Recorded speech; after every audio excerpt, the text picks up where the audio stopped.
Tatsuki Fujimoto is a storytelling monster. No one will take away from me that this guy knows how to write good stories, that he knows on the fingertips all the techniques of narration, all the tropes, all the cliches, and all the subtleties that make a simple story become awesome. And I think that it is precisely thanks to this great knowledge, this great mastery of narration, that he was able to play so much with the codes of shonen nekketsu and narration in order to create with Chainsaw Man, or at least its first part, a story as exceptional as original. However, a lot of people seem to have missed the manga by not understanding its subtleties. That's why I wanted to make with this video a global analysis of the narration of Chainsaw Man. So be careful, it will spoil the whole part 1, so the 11 volumes currently released.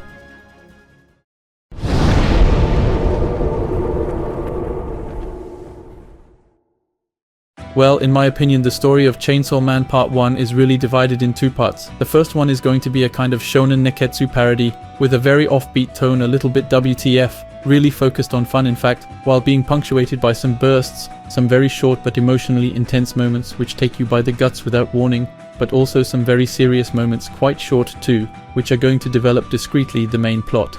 Just to remind you, in this part of the story there is the introduction arc, which goes until the 4th chapter, the arc of the Bat Devil, which goes until the 12th, the one of the Eternity Devil, which goes until the 21st, the 2 arcs with the Katana Man, which goes until the 38th, the one of Reze, which goes until the 52nd, and finally the one of the International Assassins, which goes until the 70th, even if this arc acts as a bit of a transition with the second part, and each of these arcs has a more or less similar construction.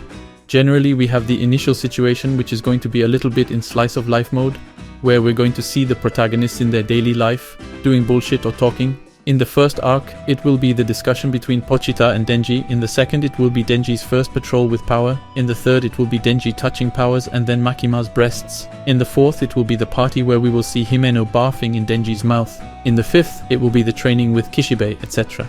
Then, we will have a trigger, which will launch the adventures, which will be globally nothing else than a mixture of very dynamic action and offbeat humor. Then, as we approach the resolution, we'll have a sad thing that will suddenly fall on us and change the atmosphere in a few frames. And finally, we'll have the conclusion of the arc, usually with a victory of Denji, and a kind of transition that will serve to introduce or tease the next arc while discreetly building in the background the main plot. We'll come back to this later. And in fact, each of the different parts of these arcs will have a precise goal. For the everyday scenes, they will serve to develop the relationships between the characters, and especially between Aki, Power and Denji, but also to establish a kind of warm atmosphere, a general good mood. These banal scenes can seem useless at first sight, but will take their meaning later. We will come back to that. As for the action side, it will really serve as pure entertainment. It's a good fight. With a good staging, a good choreography, it's very dynamic, there is a lot of humor, often absurd. We discover different devils, their powers, etc. But it's not only that. As I said, there is a trick for which Fujimoto is very strong, and that he will do in almost all the arcs. It's these moments where suddenly, in a few frames, the offbeat side of Chainsaw Man gives way to a much more serious and sad atmosphere. We have the kind of flashback of Power with his cat, Himeno's death and Aki's revenge, Rei's death, Quangxi's death, etc. As if to remind us that, well, doing something fun is good, but you need drama, emotional intensity, something that makes a mark, and it works every time. In fact, all these strong moments have been worked on beforehand by the banal scenes I was talking about before. For example, without the whole passage with Denji who goes to Himeno's house, we wouldn't have got attached to such a secondary character, and we wouldn't have understood how strong his link with Aki was. And we can also add the moments of actions which are supposed to be just fun at first sight, but in which we can see that she really cares for Aki, that she really loves him in fact. And more than Himeno's death, it is especially the suffering that will result in Aki that will impact us thanks to all this construction. But I think that the most flagrant case is that of Rei's. Because if we hadn't had the whole part where they are fooling around in the school with Denji, we wouldn't have understood why she goes back to him.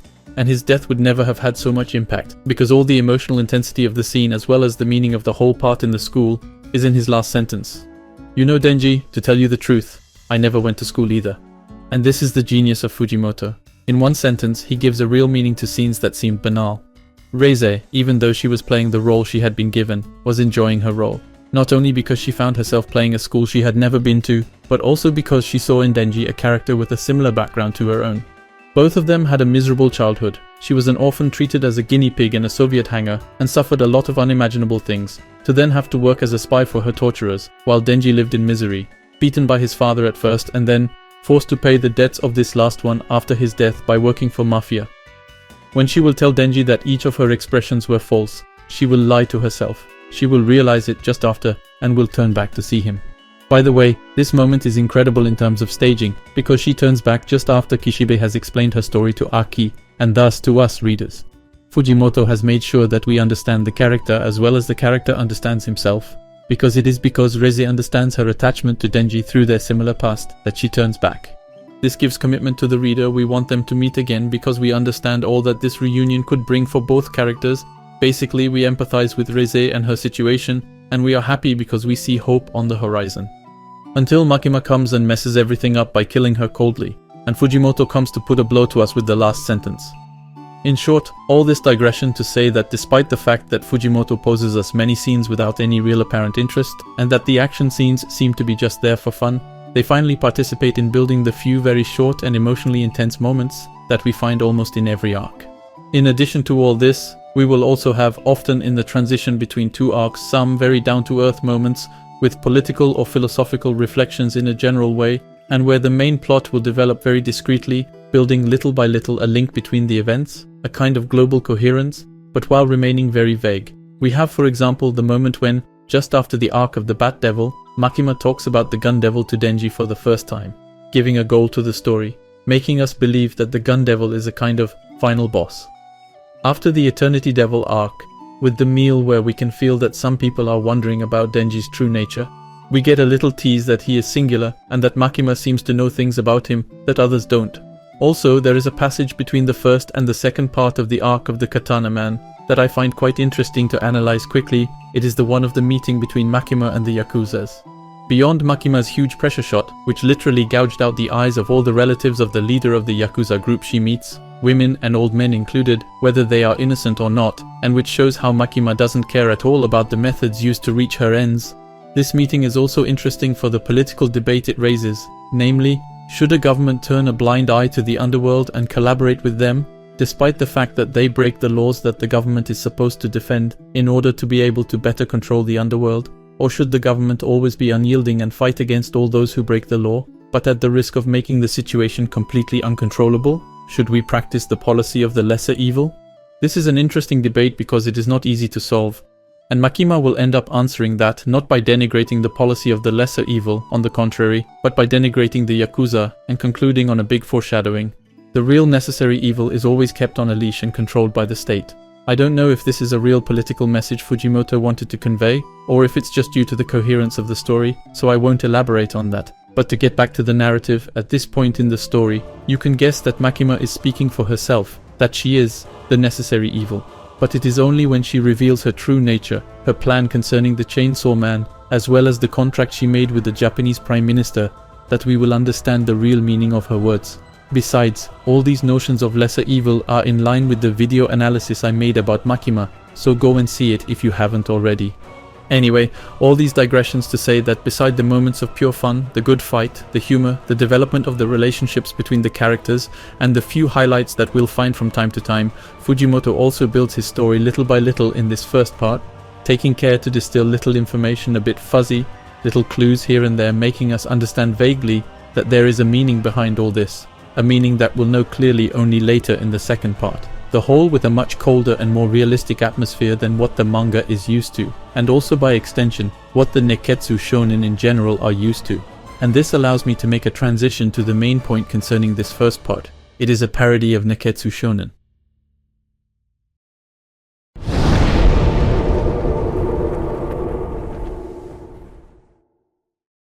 First of all, just to give you the context if you don't know it, Chainsaw Man was published in the Weekly Shonen Jump, which is basically the most popular pre-publication magazine in Japan, and from where come a lot of great classics like Naruto, One Piece, Dragon Ball, etc. So this magazine has as target audience the young teenagers normally. That's what shonen means in fact, even if in fact it is less and less the case. And in this magazine, where several manga are published simultaneously, there is a reader's voting system which allows to make a ranking of the manga of the magazine chapter by chapter, knowing that if a manga stays too long in the bottom of the ranking, it will be cancelled and kicked out of the magazine. It's a competitive system. And one of the consequences of this system is that mangakas, in order to stay in the magazine as long as possible and to continue their manga, will tend to give to the readers what they want to see, to use tropes and even cliches that have been seen and seen again dozens of times, to reuse what has already worked elsewhere, and to limit the risk-taking. In short, it's a system that tends to limit the creativity of mangakas, and I could almost make a whole video on the subject, knowing all there is to say. But basically what results from this is the fact that jump manga, and even to make it broader, Nekketsu shonen in their globality, tend to be similar on many points. And Chainsaw Man, by finding himself in the system, will do exactly the same thing by taking many cliches of the genre, but by diverting them, by literally making fun of them in fact, when he doesn't completely take their opposite side.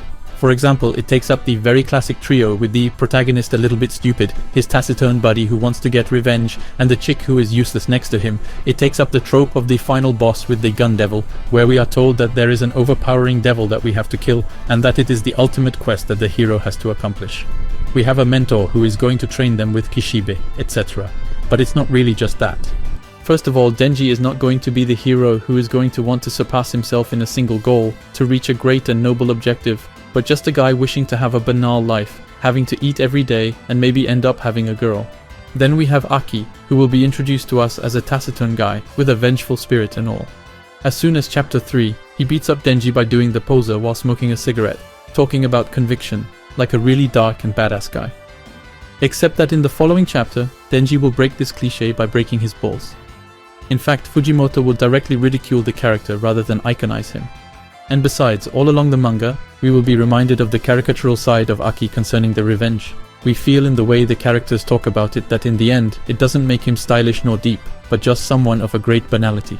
He's just another guy who couldn't find anything else to go on than this absurd idea of revenge, facing a force that is completely beyond him. As for power, do I really need to explain how a narcissistic, egocentric, completely mythical and downright racist character, whose inspiration comes from Eric Cartman of South Park, is a rather unusual choice for a female character playing the role of the protagonist's partner? Then we can talk about Kishibe, the famous mentor, who is in fact mostly a nihilistic alcoholic and half depressed. And as for the trope of the final boss, well, in the end it's just a big lie served to the populace, because the devil gun has in fact already been defeated for a long time. We'll come back to that later because there are a lot of things to say on the subject. We can also talk about some scenes that we would never see in a classic Nekketsu, like, for example, this great moment in chapter 38, where Denji proposes to make a contest of the one who hits the strongest in the balls of the katana man. You have Aki answering him wisely, "Nah, it's useless, it won't bring Himeno back to life." Then you turn the page and you see him saying to Denji, "What will you offer me if I win?" This scene is way too funny, you don't expect it at all, and that's without mentioning the next scene where you see Denji and Aki having fun like kids by destroying his balls, but with a little solemn and melancholic staging, with the cries of the katana man as a requiem played for Himeno. It's genius. It's completely stupid, but it's genius. You would never see something so absurd in a normal Nekketsu. And then in general, Chainsaw Man often brings us back to very down-to-earth concerns that are often overshadowed in most Nekketsu, like having a job. We can see it with the character of Kobeni, who is traumatized at each arc, but who comes back just to get her promotion, and who will be very happy to buy a small car, thanks to that car whose tragic destiny we know. But anyway, Chainsaw Man brings us back to reality all the time. We are quickly made to understand that being a devil hunter is not being a hero who fights for peace, for his convictions and everything. It's just a job among others, a not so great job, which doesn't necessarily pay very well, and which is extremely dangerous too. There's no feeling of freedom, of emancipation from authority as we see in almost all Nekketsu.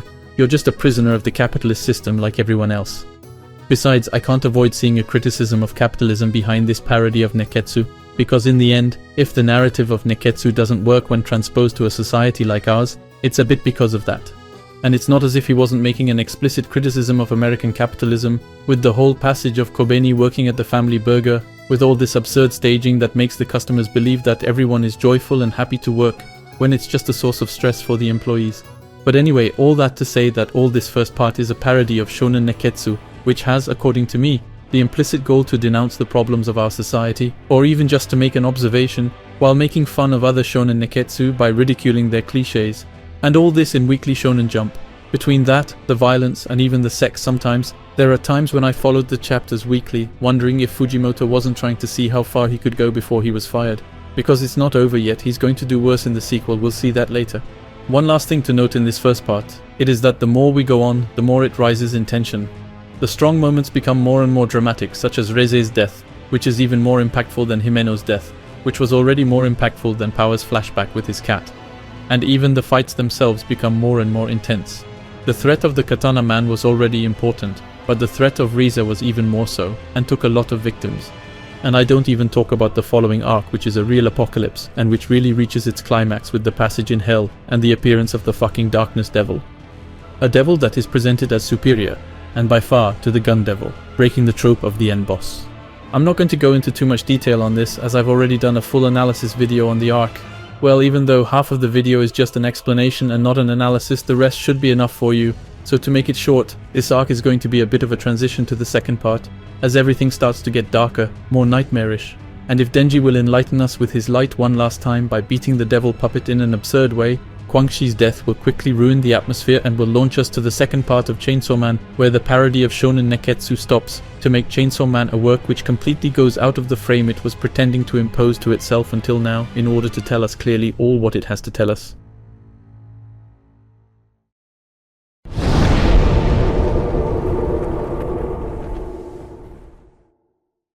After the International Assassins arc, everything is going to change. Power, who used to be full of energy all the time, positive and all, is going to be completely traumatized by the darkness devil, very fearful and all, and once she gets over it, will become much more mature and composed, even if she remains the Power we know.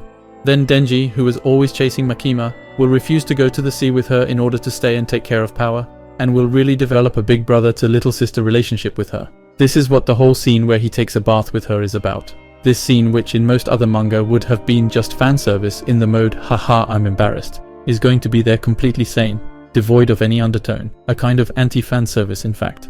And that's normal, that's just how a relationship scene between a brother and his little sister is.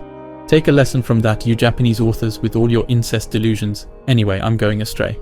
Aki is going to give up completely to avenge his family, for fear of losing what he considers from now on, without really admitting it, as his new family, and is going to tell Kishibe his desire to withdraw from the mission, consisting in killing the devil gun. And by the way, the part where Aki goes to his family's grave is really great. Power and Denji insist on accompanying him and will finally break his balls all along his trip. They will even act like jerks in the cemetery where his family is buried, and there the symbolism is both obvious and very strong. By acting like assholes and preventing Aki from getting depressed, by remembering the painful memory of his lost family, Power and Denji bring him back to the present, reminding him that what is important is not to live in the past, in regret, to focus on what is no longer, but to live in the present, to focus on what is still alive, to move forward by leaving behind all the sadness and hatred. In short, Power and Denji finally allow Aki to mourn. And it is really at this moment that Aki takes the decision to give up the revenge. In fact, each of the three will put aside their personal goals and desires for the good of the other two, like a real family finally. And this is really a strong moment because it gives sense to all the banal scenes of the everyday life that we could consider as without interest. Because it is not thanks to ultra-striking scenes or to long dialogues full of pathos that the characters evolved, but only thanks to this banal everyday life that, little by little, changed them without them realizing it. This is a much more realistic approach in terms of character evolution. We don't change from one day to the next thanks to some revelation that falls on us, thanks to someone's wise words. A real change, a real evolution, is almost always very progressive. But anyway, all this to bring us to the point that I think will really make the manga go into another dimension, the revelation about the devil gun. And here I'm sorry to be a fanboy, but this plot twist is pure genius.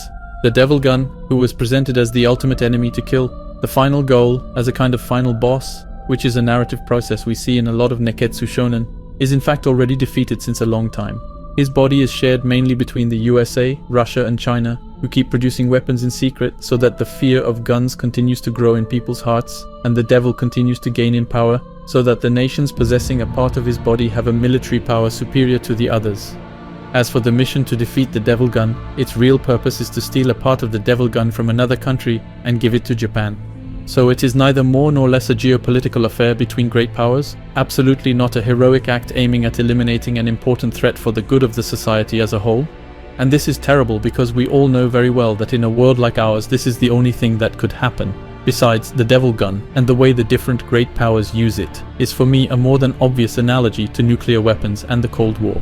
As a reminder, the Cold War is a kind of war that the USSR and the USA fought after the Second World War, until 1991, where these countries never faced each other directly, but in a lot of indirect ways, the main one being the nuclear deterrence, which consisted in creating more and more nuclear warheads, in order to be able to tell to the enemy that we had a bigger strike force and that we could destroy his country anytime.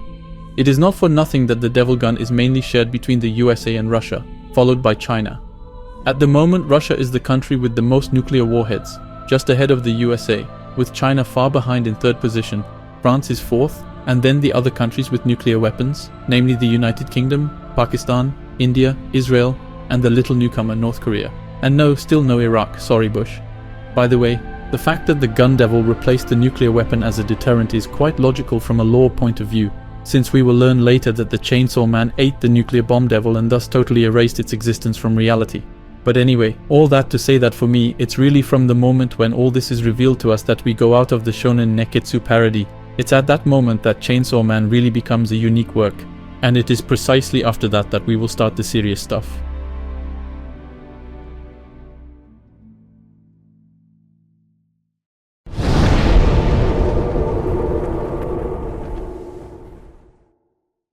So we're getting into what I call part 2 of the story, and there's actually so much to talk about and analyze that I'm going to save a lot of points for other videos, so it's going to go a little faster. This is going to be the Big Depression. We're going to change the mood pretty drastically with some very dark, very hard parts. We're really going to put aside all the fun, all the satirical side, to propose something much more serious and down to earth, while still keeping a very small part of offbeat humor. In fact, it's as if we had reversed the proportions of all the points that built the arcs of the first part, which I mentioned at the beginning of the video, and everything is going to follow on very quickly. Aki, who hated the devil gun because his family was killed by him, is going to be possessed by this same devil and start killing innocent people the same way his own family was killed, and will end up being killed by his best friend, his little brother even Denji. And Denji, who will be so depressed that he will vomit an ice cream, something unthinkable for him since he has always eaten everything that goes into his mouth, so much he has always lived in poverty. We will hardly have the time to recover from this terrible snowball fight that Makima will coldly, in an extremely brutal way, kill Power. And here I'm sorry, but it's once again not only ultra ballsy, but it's also incredible narratively speaking. First of all, to give you some background, in Weekly Shonen Jump, there are often character popularity contests for a manga, where readers give their opinion on who is their favorite character. And it turns out that very often the results of these contests will guide the mangaka in the construction of his story, the latter putting more in front of the most popular characters, and can even go as far as modifying their story by refusing to kill them as planned, or even by reviving them with a scenaristic trick. And this in order to please their public, since I remind it, the durability of a manga in the Jump depends on its popularity, except that by killing Power, Fujimoto literally killed the reader's favorite character. And moreover, he is not the only one. He exterminated almost all the characters of the top 10. It's a huge risk. When I tell you that he was trying to see how far he could go before being fired. An interview was released recently during the Angoulême festival, so I'm adding this here at the last minute, but Fujimoto has made it clear in this interview that he never shows his face for fear of being killed, because he receives a lot of death threats from fans, especially because of this kind of risk. This seems to be a general problem because many popular mangaka of the Jump do not show their face either, like Gege Akutami for example, the author of Jujutsu Kaisen, so I thought it was the opportunity to talk about this problem. But anyway, beyond this risk, you have to think that in the books this moment happens at the beginning of the book, whereas normally it's the kind of scene you put at the end. Anyway, this death is probably one of the most brutal and unexpected I've read in a long time. There was absolutely no indication that things were going to happen like this. And yet in retrospect it's hard to see how the story could have gone any other way. And it is at this moment that the development of the trio Power, Aki, Denji, and all the scenes of the daily life of the first part, or even of the whole first part, make sense. Without all these scenes, we would never have been able to get so attached to the characters, and especially to understand the attachment they had towards each other. And that's also why Aki's death and Power's death both happen in a few chapters, so that we feel the loss of both characters almost simultaneously. Everything has been done so that this precise moment breaks us completely, just as it breaks Denji. In fact, Fujimoto doesn't shock us just to shock us, but to put us as much as possible in Denji's place, so that we understand his guilt, so that we understand why he gives up having a normal life right after, his guilt shouting at him that he doesn't deserve it. All this in order to make the breach of the contract he made with Pochita credible. And when I say that the whole first part makes sense, it's also because in a few chapters we understand all the little clues that had been diluted everywhere since the beginning of the story, thanks to all the revelations that we learn, whether it's about Makima's goal or about Denji's true nature. So, in a few chapters, Fujimoto will show us that the whole plot has been carefully built from the beginning, and that it is not the kind of big, improvised mess it looks like at first sight. He gives us a very strong overall coherence to his story, in fact, but while leaving us a whole bunch of unanswered questions anyway. Questions that are not at all necessary to the plot, but that reinforce the lore of the manga by making it more fascinating, by showing us that there is a real universe behind the plot, that the world of Chainsaw Man is not just defined by the setting on which we focus. Like for example the other demons of the primal fears like the Darkness Devil, the reason why things with a demon heart in a human body, like Reese or the Katana Man, didn't disappear while the Chainsaw Man ate the corresponding devil, etc. In short, all this to say that once you reread Chainsaw Man from the beginning, with all these revelations in mind, it's a whole new reading experience. And not only in terms of understanding the story, but also in appreciating the banal scenes of everyday life, which will be even more striking when you know what's going to happen next. Finally, it is in this that Fujimoto's narration is great. If the whole first half of the manga may seem poor narratively speaking, being only pure entertainment, it has a real meaning in retrospect. We end up regretting this time when we didn't think too much, when everything was funny, amusing, and enjoyable. We regret this past time that we did not know how to appreciate to its true value because now we are left with sadness and regrets.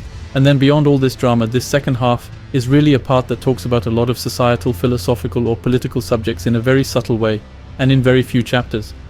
As I said, there is a lot to say about these few chapters, about these last 3 volumes. I already analyzed a part of it with the video about Makima, and I will analyze the rest in more details with other videos, and I warn you, if I understood well the messages that Fujimoto wanted to transmit, it is pure genius. But just to conclude in a hurry, we'll get to the final arc, the one where Denji will get up at the same time as us to surpass himself and defeat Makima, the real final boss, and thus become a real hero, the Chainsaw Man, offering us in a way a return to the first degree towards the shonen Nekketsu side. As if finally shonen Nekketsu were not so stupid as that, and that, even in a realistic context, even without embellishing things, even in a rotten world like ours, an ordinary young boy overcoming a lot of ordeals and surpassing himself to get out of it, could, by a combination of circumstances, become a hero. The Chainsaw Man. Finally, everything Fujimoto did from the first chapter to the last one was thought beforehand. It is not the result of a random sequence of improvisation, as some might think, but of a long work of reflection and writing. And not only in terms of the coherence of the story, but also in terms of the feeling the reader will have when reading this story. This is really what I wanted to show with this video. Fujimoto has a very atypical style of narration that some people don't like, either because of their taste, and that can't be helped, or simply because they don't understand it. And it's in order to help them understand that I wrote this video. And still I think there is a lot more to say on the subject because I probably missed some interesting points and I focused on Chainsaw Man, which is much easier to explain than Fire Punch, for example. I also digressed a lot to give examples, and there are a lot of things I only mentioned at the end because I'm going to talk about them in other videos, or because I've already talked about them in the Makima video, for example. So I'm sorry if the video looked a bit disorganized. I feel like it turned into a kind of general analysis of the manga, but anyway, I hope you liked the video, that it was clear enough, and that it allowed you to better understand the manga and its author. Subscribe, spam the comments for referencing, like, share and everything. Come and follow me on Twitter and see you next time.